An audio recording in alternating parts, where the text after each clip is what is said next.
It has been 2 months since police identified this man wanted in the murder of 24-year-old Felicia Johnson. The California woman disappeared while visiting Houston in April. Well, tonight, her father speaking out for the first time since learning his daughter was killed. He spoke exclusively with Brittany Ford on their family's need for closure. Felicia's father, Kevin, says the last few months have been a roller coaster of emotions. He says their family is standing strong and will not stop until they get justice for Felicia. A father's plea to the Houston community. And it's been 2 weeks to just come forward and just say something. I can't put it into words. Sparked extensive search efforts for Felicia Johnson in early April. Johnson went missing after taking a trip to Houston for her 24th birthday. I felt like that could have killed me. Just to find out like that, what happened to her and the information. Her father, Kevin, alongside Felicia's stepmother, Myra, speaking to us via Zoom from San Diego. It's been 4 years. 4 years of an active warrant. 4 years of a case file that's never closed. And 4 years of one man, a father, who still hasn't gotten to speak to his daughter one more time. Kevin Johnson doesn't sound like someone talking about a case that's over.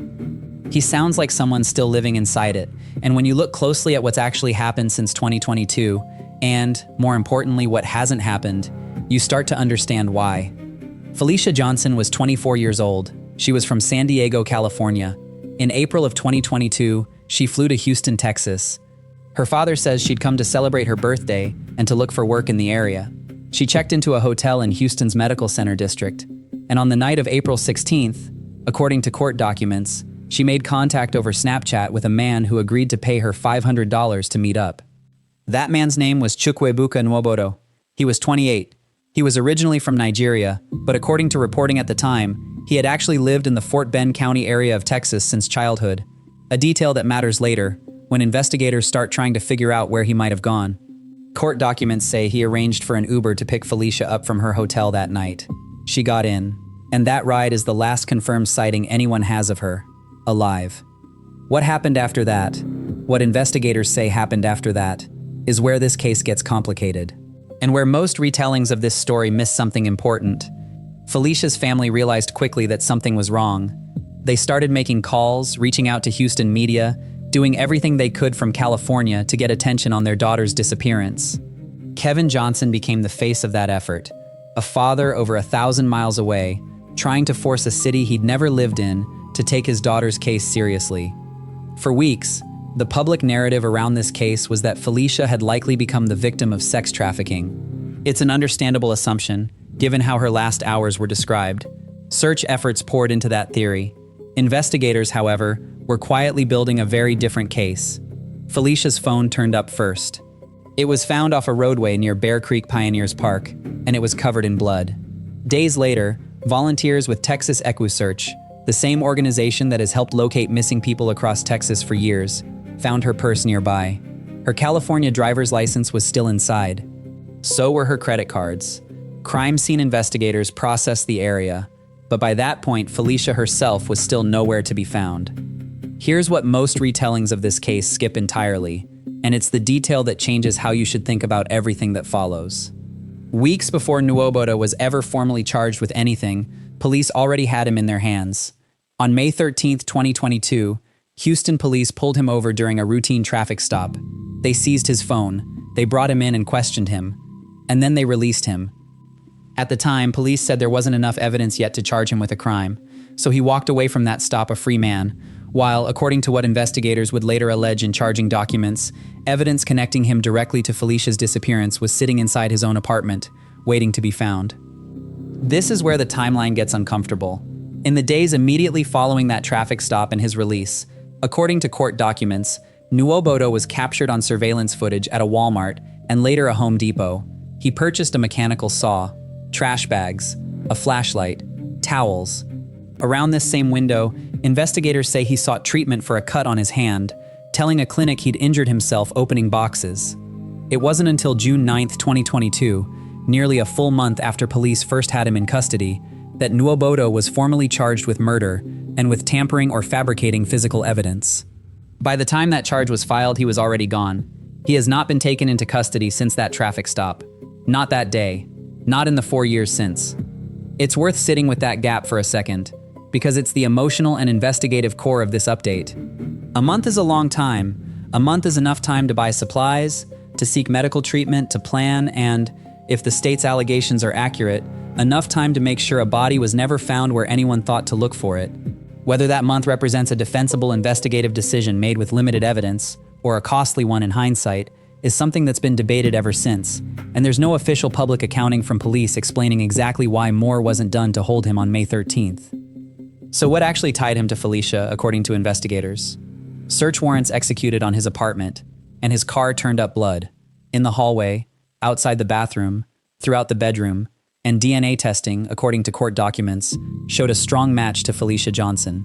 In his car, investigators say they found a handgun, a kitchen knife, and a shovel. And then there's the part of this case that almost never makes it into the retellings, because it's the part that raises more questions than it answers. According to court documents, Nwobodo's phone contained a photo of a dismembered woman. It also reportedly contained photos of 3 other deceased individuals, people investigators have never been able to identify, in this case or any other. His search history, according to multiple outlets citing those same court documents, included queries about whether bleach or vinegar could destroy DNA evidence, searches for the most forested parts of Houston, and searches related to how to avoid getting caught. Now, to be precise about where this actually stands, because this is exactly the kind of detail that gets exaggerated online, none of the 3 unidentified individuals in those photos have ever been confirmed as additional victims of anything. No additional charges have ever been filed against Nwobodo beyond the murder and evidence tampering charges tied to Felicia. It remains to this day an open and unanswered question, not a confirmed second crime, and not proof of anything beyond what's already been alleged. But it's a question that has never been publicly closed, and it's a large part of why some investigators and true crime researchers still describe this as a case with more than one loose thread. For nearly a year after Felicia disappeared, her family didn't have a body to bury. That changed in February of 2023, when a Texas Department of Transportation worker discovered human remains in the Sam Houston National Forest, near Flamingo Lakes and Highway 149. The Montgomery County Sheriff's Office collected the remains and sent them for DNA sampling and dental record comparison. The results confirmed what the family had feared for nearly a year. They were Felicia's. Kevin Johnson publicly thanked the TxDOT worker who found her. He finally had somewhere to bring his daughter home, but he still didn't have the man accused of taking her from him. So where is Chukwuebuka Nwobodo now? According to case tracking organizations working with Houston police and the most recent reporting available on this case, investigators believe Nwobodo has family in Nigeria and that he may have fled there not long after his release from that May 2022 traffic stop. Here's what makes that especially frustrating for a family looking for closure. The United States and Nigeria do have an extradition treaty in place. On paper, there is a legal pathway to bring him back to face trial. In practice, extraditions like this can take years, complicated by documentation requirements between 2 separate legal systems, the level of cooperation available on the ground, and simply the challenge of confirming exactly where a person who doesn't want to be found is actually living. As of the most recent case records available, Harris County still lists an active, outstanding murder warrant for Chukwuebuka Nwobodo. He has not been reported captured, he has not been reported arrested, he has not stood trial. A true crime podcast that covered this case as recently as the middle of 2025 described him using almost the exact same words Houston police used back in 2022, a fugitive from justice. Which brings this back to where it started, with Kevin Johnson. In the months after his daughter was confirmed murdered, Kevin gave an interview where he talked about what it actually feels like to live with this. He said it was devastating as a father to know he would never see his daughter or speak with her again. He said publicly that he believes it's possible Nwobodo has hurt someone else since Felicia, a fear rooted directly in those unidentified photos found on his phone. He's talked about not being able to sleep, about the toll of knowing the person accused of killing his daughter is still out there somewhere, and about refusing to stop until his daughter's case is closed and the man accused of killing her is finally found. The family set up a fund to help cover the costs tied to searching for Felicia and continuing to push her case forward publicly. The kind of costs most families never expect to have to think about, on top of a grief most people can't imagine. 4 years later, that fund, that fight, and that warrant are all still active. Somewhere, according to investigators, is a man accused of murdering a 24-year-old woman who flew to Houston to celebrate her birthday. And in San Diego, there's a father who has said, in his own words, that he won't stop until that man is found.